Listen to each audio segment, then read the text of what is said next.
Welcome back to our channel and to this brand new episode. Today's guest truly needs no introduction. Jillian is one of the leading voices in social listening. We are diving into how online conversations shape strategy and reputation. Expect sharp insights, bold perspectives, and a masterclass in making sense of digital noise. Let's get into it. In terms of knowledge and in terms of resources, I think what you are doing is like super cool. Useful, super cool. We will be doing more, which I'm hoping that we will talk about a little bit in the interview, because until now,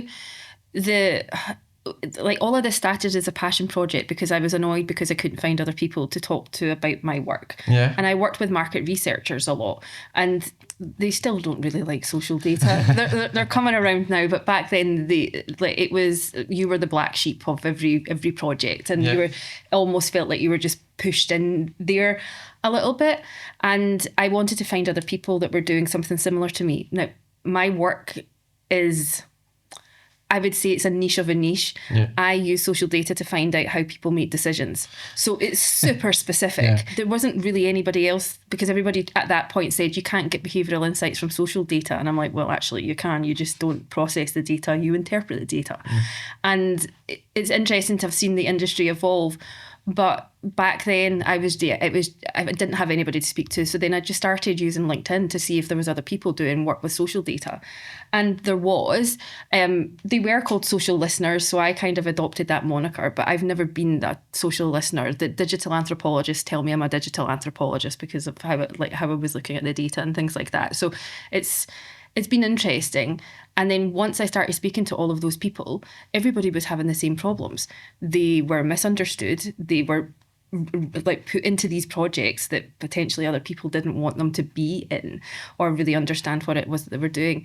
And the only person that they could really turn to was their vendor. But every time they spoke to them, they tried to sell them something else. And it just... you can't have an industry when it's just technology that's leading that. So I had the idea for the Social Intelligence Lab, and it started out just a few people meeting, having some conversations. We ran some panels and things like that, some webinars, and then it grew arms and legs too quickly, because if you think about it, it was a passion project. It was like something on the side. It was like you just launched it as a... I'm just here. This is what we're doing. The first couple of years were really difficult because everyone's like, well, no, like we just speak to our vendor. And then it became, I don't know, there was a certain point, it must have just been the word of mouth or something like that, because we've not really done any proper like advertising or anything like that. After the second year, it just completely took off in a really different way. And if I think about it, I actually think the Insider 50 had a lot to do with it, because we're suddenly giving people that like recognition for the work that they're doing, because nobody is recognizing their work. It became more, and a lot more people were joining in with things, and then we started running bigger events and things like that. And then it's just, and obviously the state of social listening and everything, and it's just all accumulated into something. And now that just doesn't seem like there's any stopping it. We feel like we're falling behind a little bit sometimes, because they're just, people want to do so many things, and we've got such a small team that it's not always possible to accommodate everything. It's not too hard to be at the center of everyone. Like, I mean, the vendor, the agency, the consultant. The one thing that I hate, and the one thing that probably why I'm not an academic still, a proper academic, is I don't like the politics. But I'm in this space. That's perfect. For your position, that's perfect. And it's a very unique space, because I speak to everybody, and everybody tells me all of their problems, their challenges, their wins and things like that. And I know a lot more than what one person probably should. But it's trying to keep everything balanced and making sure it's fair between everyone as well. We try to make it so that it's not sales focused. And they don't always, because they're there to kind of market and things like that. They're not, like, we push them really hard to come with case studies and to actually be able to come and add value instead of just selling platform. The only thing that we do is the sci-tech demos, where we allow them to kind of sell the platform, and that's it. Everything else is thought leadership based, and sometimes they think that there should be more. I think it's really your strength. Like, it's not at all. I don't think it's the case, but it's not at all a sales community. Like it's just resource value, meeting, one. I think it's super good for the industry. Like, really, really glad you feel that way. Because sometimes we don't know the impact of everything that we do. But then about once a week, I would say, I get an out of the blue email from someone just saying, thank you very much. I was in this position, I had to do this and I used this, and this is how your work helped me. And did you see a growth for the industry at all? It's interesting because I see a few vendors trying to come into a category called social intelligence, but that is not a technology category. That's what we are saying. It's not a technology category. It's not a continuation on from social listening. The industry is growing with these other different kinds of people. So they might be like cultural insights researchers or brand strategists or kind of planners and things like that coming in, or people from innovation and things. So they don't technically call what it is that they're doing social listening or social intelligence because they see they're analysing data in another way. But it's all part of analysing and interpreting social and internet data. I don't think that part of the market is growing. I see a lot of churn and movement through different vendors in the different stages of the life cycle for different brands and agencies. So it's hard. We need to sit down. We need to get somebody to sit down and look at all of those numbers and come out to see if the industry is actually growing or not. Because sometimes it feels like, yeah, there's huge opportunity, and then other times it feels like it's not. But like, you work in the industry, what do you think? What we saw from our point of view is that there is a global, more and more recognition for the job that we are doing. But in terms of macroeconomic, I don't, to be honest. You don't know. Okay, well, we need to get someone to have a look at the numbers, because like you say, there is more interest in there's more interest in the job. There's more, like, as you see all of these, particularly the brands that might be beauty brands or FMCG, kind of CPG brands, they're all bringing in new people that have got a cultural insights lens on it, or they're taking their social listeners and giving them a cultural insights lens on it. And we see a huge growth coming in that area. It's quite special because I predicted this kind of cultural insights focus in 2020, and it's just been interesting over the kind of the past 12 to 18 months to start to see that come to fruition. And now actually there's job roles specifically being made for that in the organisations, which is pretty cool. Do you think there is a special common trait in terms of personality between people who are working in social intelligence? I think that there's people who just want to analyse, and that is completely fine.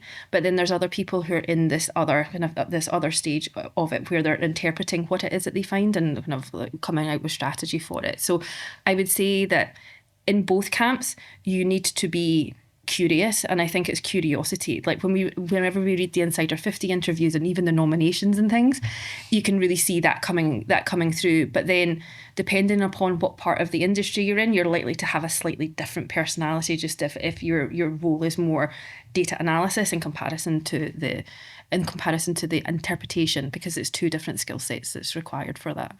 And you did an incredible work to regarding the social intelligence tech landscape.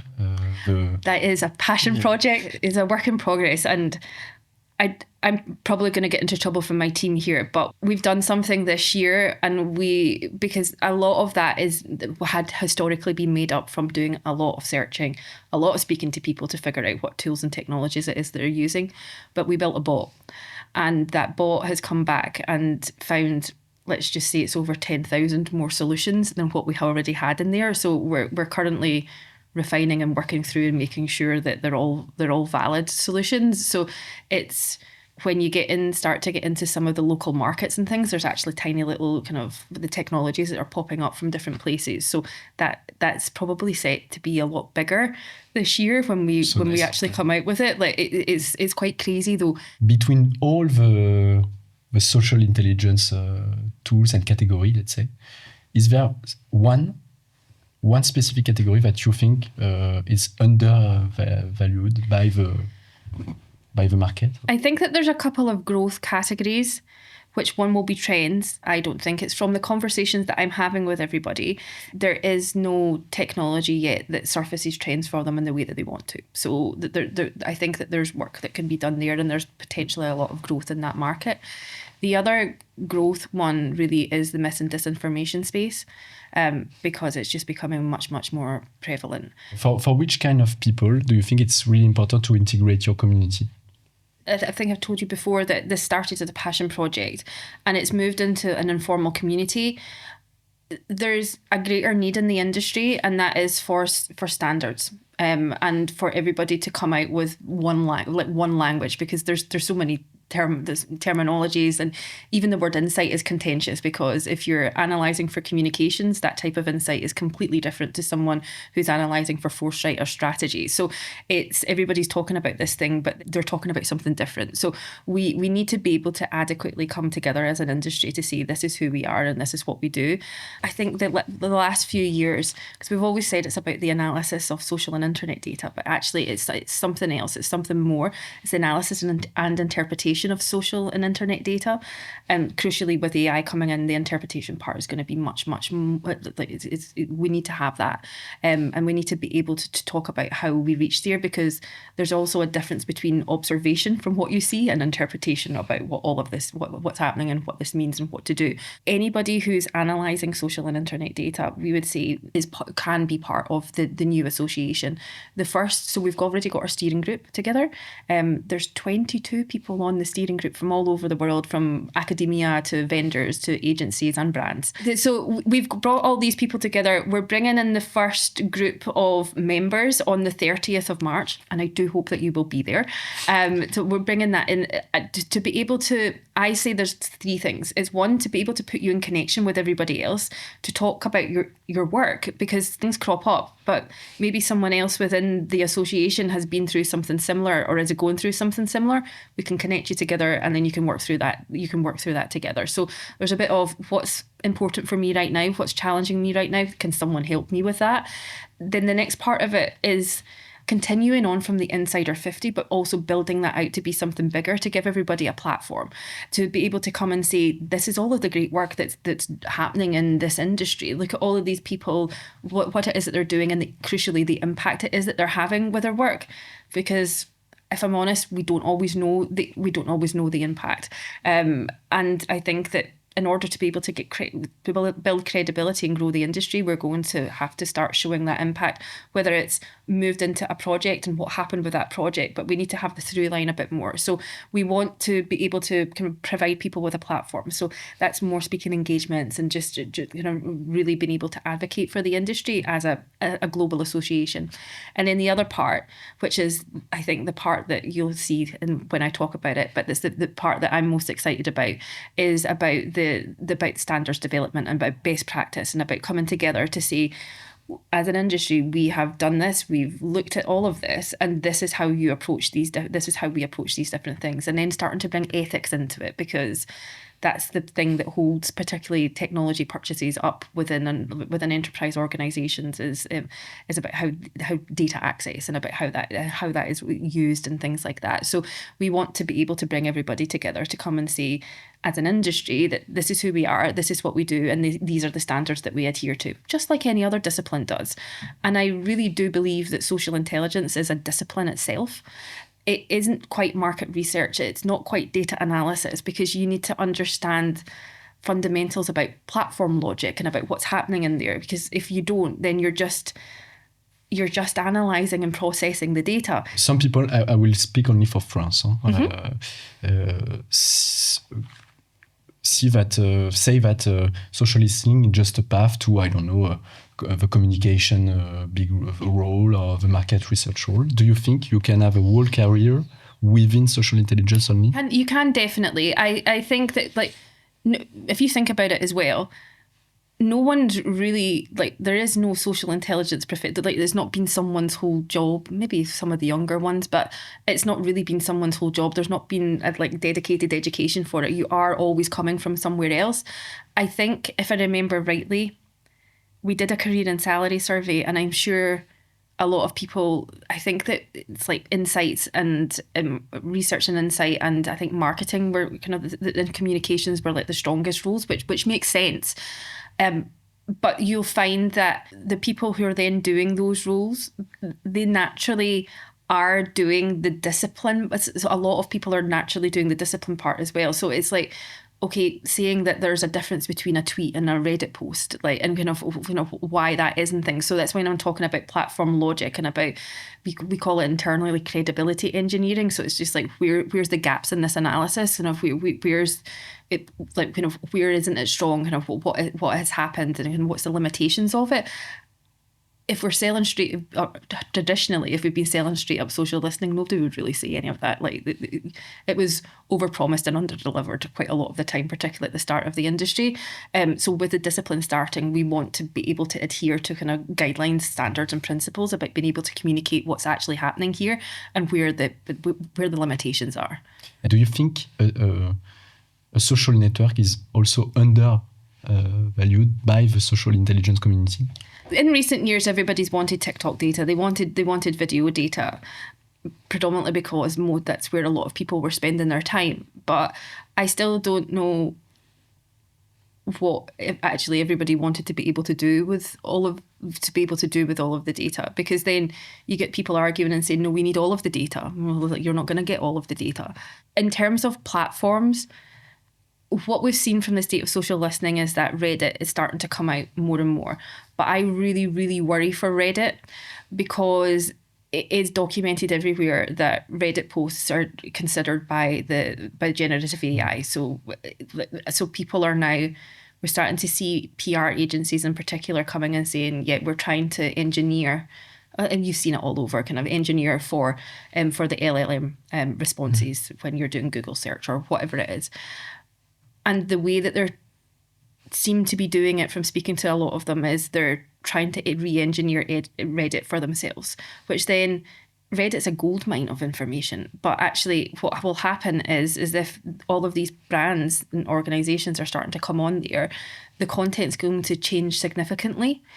And then the quality of our data is going to reduce, because it's not so much about human expression anymore. So it becomes even more important to know when it's a human and when it's a brand, when it's a person, when it's a brand, or when it's a bot or whatever it is in your analysis, so you can actually say these are like the human responses here. You already see that, for example, on Reddit? I have had a few conversations behind closed doors, and I think that they're aware of the problem.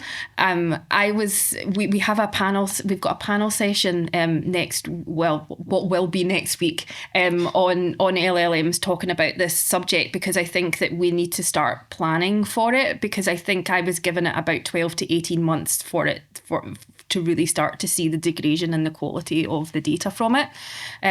Whether or not Reddit in that time frame come back with some answer to it, because I believe that they're aware of it, would be great, because that's the data source that most people are talking about just now. But I just worry for the future of it, because we have a lot of people coming and telling us we need to analyze Reddit, because that's where the experts are in my field. Yep. And so the next time I will have to talk to them, I know that previously they had a conversation on Reddit with other experts about this topic, and if I'm not able to understand, or to if I don't read what it's written on Reddit before, I will be a little bit lost in front of them.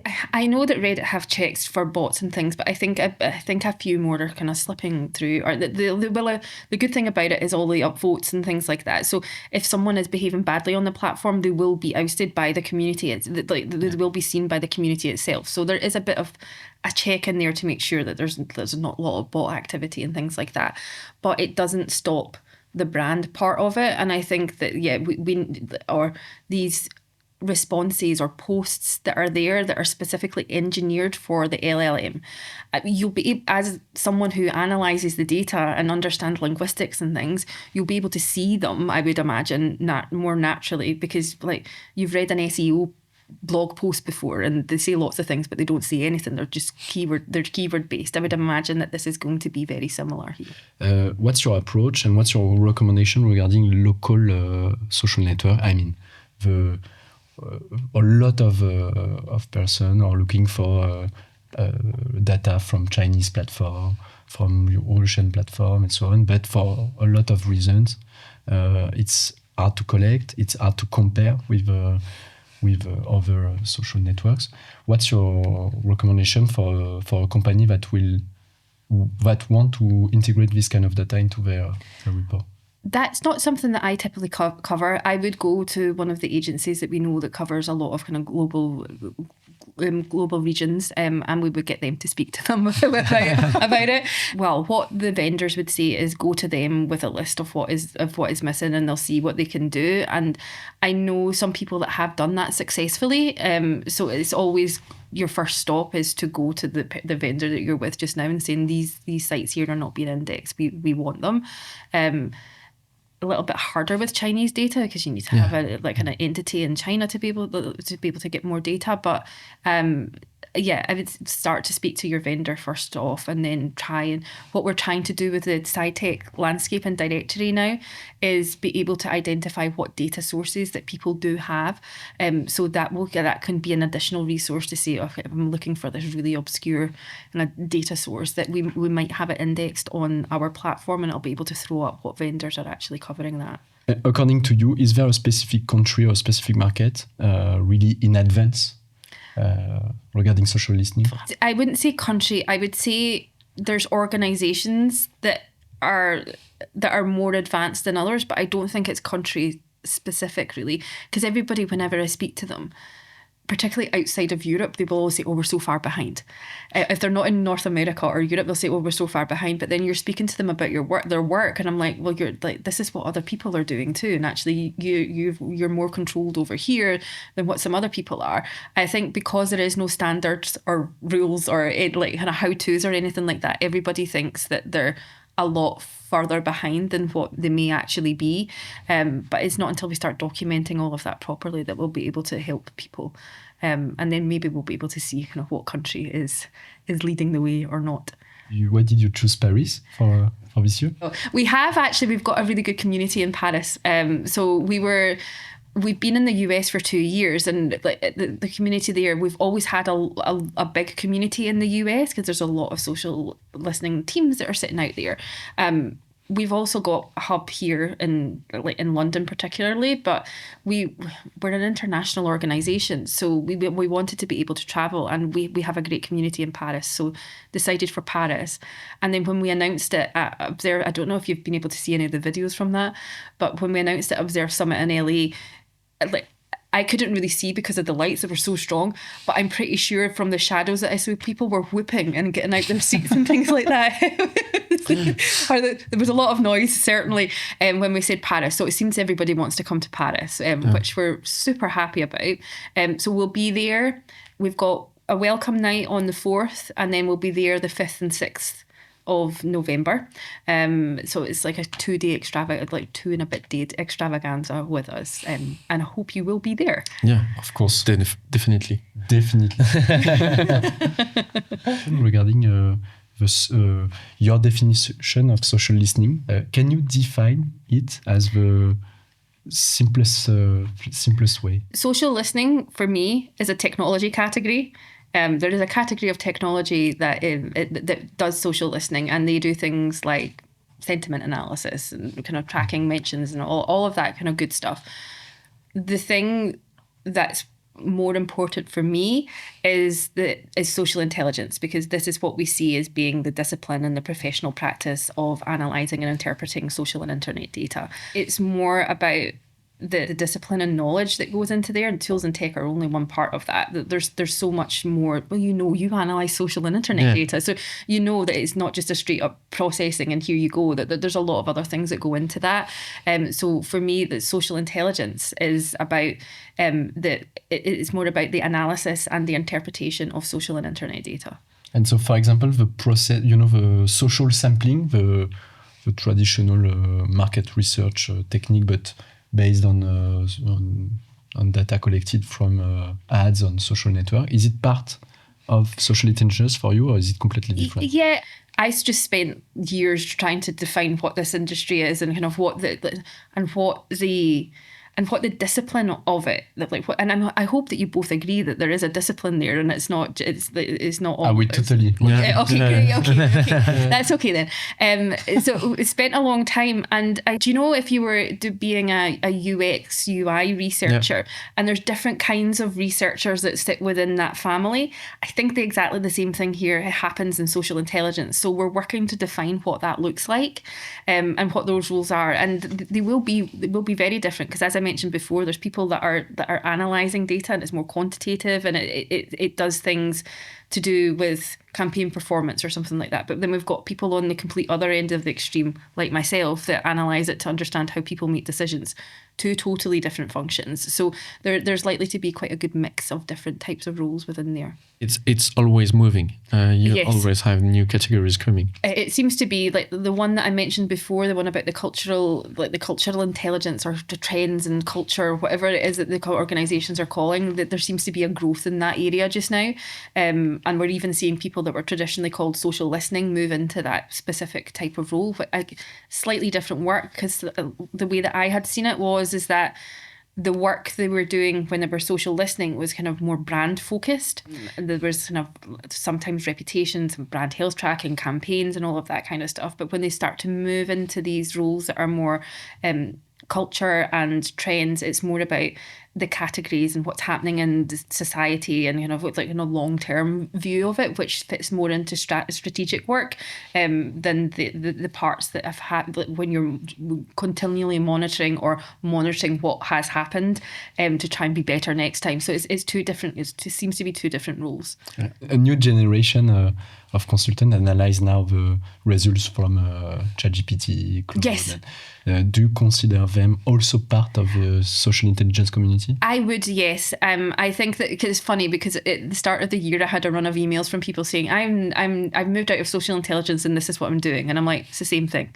And actually, there's other things that need to be considered when you're analysing responses from that, because you need to understand what has gone in to make that response, which is why we were having the kind of the GEO kind of LLM Reddit conversation earlier. But I think it's a similar skill set. It's the same type of thing. It's still social and internet data. Therefore, for me, it comes under the same broad view. Okay, so it's not a specific category. There might be slightly.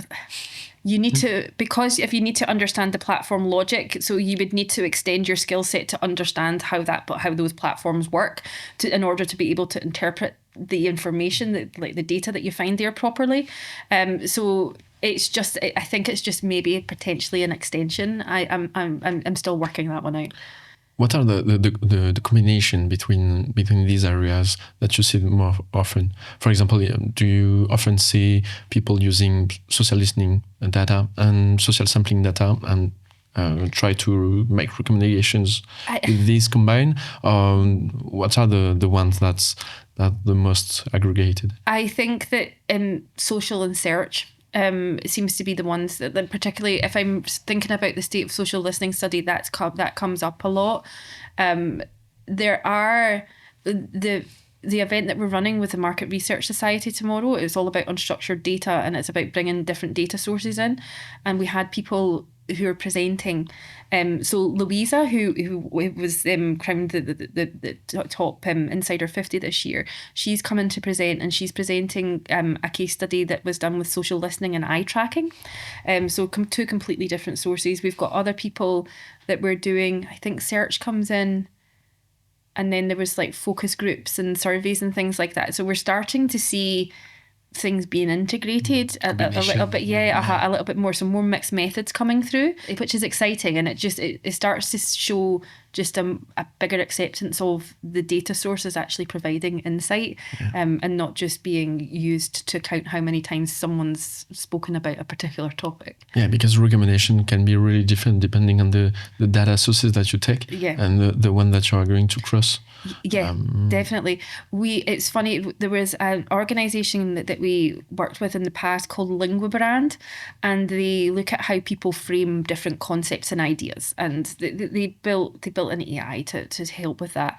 And what they would do is they would take data from social data, so your Reddit or wherever that is, but they also ran in parallel interview transcripts and focus group transcripts, and it's funny because you could see the differences between how people talk about and how people like kind of frame different concepts and things like that. But in the focus groups in particular, you could then start to see the huge bias that the moderator had on the conversation, because it would completely flow from whatever the kind of moderator was saying and just the language that they were using. So it was very, very interesting to see that. But yeah, you're right, it's totally different. It can be very different. Alex, that we were interviewing just before you, was talking about an analytical frame for each company. That it was really important for a company to have an analytical frame and to process it, to improve it, but to be able to have this frame. Do they have to adapt this depending on the industry, depending on the consumer that they have, or depending on the source of data that they want to analyze? Well, it needs to be bespoke to every brand. It has to be that, like, they are all different with different values and things like that. But if there is, I don't know, because in my heart I'm like, yeah, I get why you might want to have an analytical frame and kind of and do this, but if you're so set in that frame, also you miss so many things that's happening beyond that as well. So I would say that, yeah, I understand that, but there's also more out there that you might be missing if you're just too focused on it. If you're looking to every sources, it could be really complicated, to make a recommendation based on all these sources, because you're not used to analyze them, and you need some historic. You need to be used to this data and to be used to this training of them to make this recommendation. When you discover data for the first time, maybe it's hard, to say, okay, thanks to this data, I will be able to do this recommendation, because sometimes you need to treat this data during several months before saying, okay, this is something new, or this is something that we are used to with this data. So how do you advise people and companies to say, okay, go out of this frame that you have, try this source, and maybe it will improve your analytics? That's a difficult question to answer, because it depends on how the company functions. Because the way that, please correct me if I'm wrong, but the way that you were describing it there was almost like that this was always on. So I'm thinking in my head, brand tracking. So yeah, got that. If we're thinking about that, but in terms of where the industry's headed within these other spheres, is that there'll be more projects that are ad hoc projects that are specifically looking at certain things, and people will then decide more on what data source is right for those particular projects, because they don't want everything in, because it's not going to give them the insight that they're looking for. Companies can be skeptical of the data, and even data sources that were trusted before, like Twitter data. We're hearing so many stories about senior executives saying, I don't want to see anything from that anymore. So the people are not allowed to make any insight from Twitter data for certain things, and we're hearing that more and more frequently. So I think you need to do a pilot. You can't do something that's always on. You need to have it controlled to be able to show them what the benefit of that particular approach or source or whatever is going on in there is. And during your career, did you see like a unique use cases that was like so surprising and that you say, oh, this is so smart? Like using social intelligence for this use case is really smart. I don't think I've ever been surprised.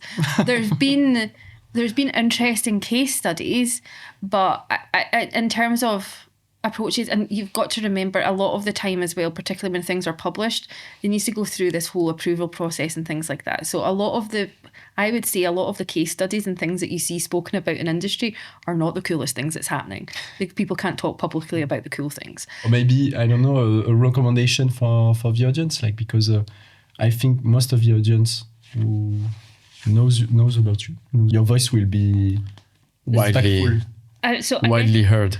I think if I had one recommendation for everybody listening that's working to analyse social and internet data, is to invest in yourself just now and to invest in your skills.